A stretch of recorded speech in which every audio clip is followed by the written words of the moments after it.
As Republic forces face defeat after defeat on the surface of Anaxes, they look for solutions to countering the Separatist winning streak on the crucial Republic world. One such solution lies in the Separatist use of a large-scale algorithm to predict Republic movements and counter them in a strategic sense. In an effort to uncover the systems behind this algorithm, a daring raid is planned against a Separatist communication center. A small detachment of clones consisting of a few commanders from the 501st and 212th, specifically Captain Rex and Commander Cody, along with the forces of Clone Force 99, commonly known as the Bad Batch, set out on an effort to seize a Separatist communication hub to decipher the algorithm. Departing the Republic base aboard a single low-altitude assault transport, they began making their way towards the front lines, sticking close to canyons. However, their approach was detected by several droid scouts, and soon their gunship came under heavy fire from a number of dwarf spider droids, which were ultimately able to knock the gunship out of the air, forcing it to crash in a nearby canyon. After fighting off the droid forces sent to investigate the crash, Republic forces began making their way on foot towards the communication center.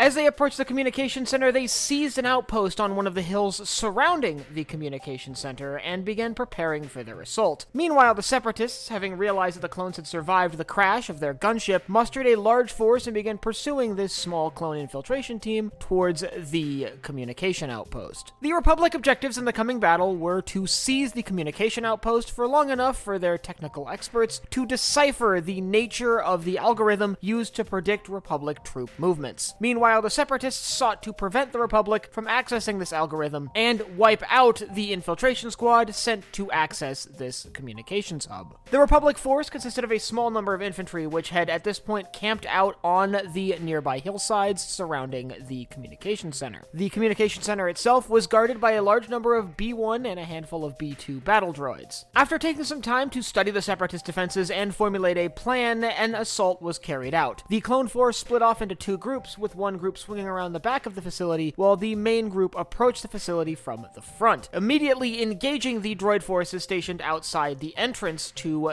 the communications post. All of this assault was done under the cover of a nearby sniper stationed in the hills surrounding the outpost, allowing the Republic forces to steadily whittle away at the droids in front of the facility, drawing all the remaining droid forces towards the main entrance. Believing this to be the primary Republic assault, droids from the back of the facility are moved to the front of the facility to counter this Republic attack. However, this left the rear of the facility open to the second infiltration team, which was able to sneak up to the rear entrance to the comm outpost, basically unopposed. From there, they gained access to the communications building and entered the facility, quickly making their way to the main communication hub, where they began deciphering the incoming strategic information being sent to the Separatist forces fighting on Anaxes. With this crucial piece of intel in their possession, the Republic forces began preparing to withdraw from the engagement. However, this is when Separatist reinforcements arrived. The Separatist force that had been dispatched to their crash site to pursue the Republic infiltration squad had begun making their way towards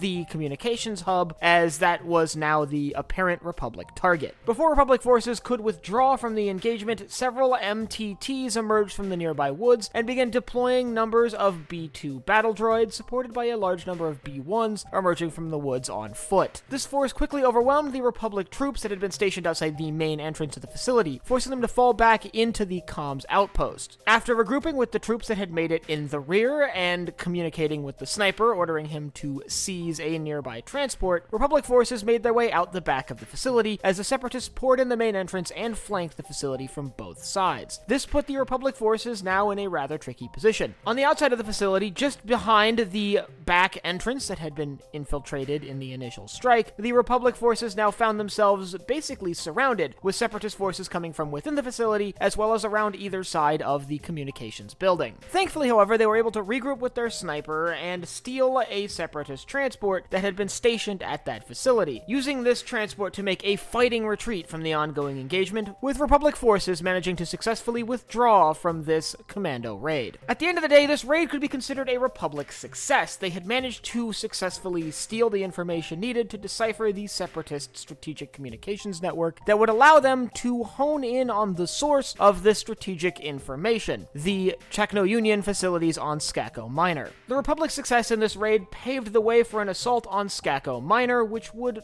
end up disabling this algorithm used by the Separatists to predict Republic troop movements. Without this algorithm, Republic forces would eventually go on to win the Battle of Anaxes, but that is a discussion for another day. The Battle of Anaxes comes on the heels of the Battle of Scipio, where the Separatists lost control of Scipio, the homeworld of the banking clan. If you'd like to learn about the Battle of Scipio, I'll leave a link in the upper right-hand corner to my battle analysis on that. And if you have any other engagements you'd like to see covered in future episodes of Battle Analysis and added to the archive, you can let me know down below in the comments.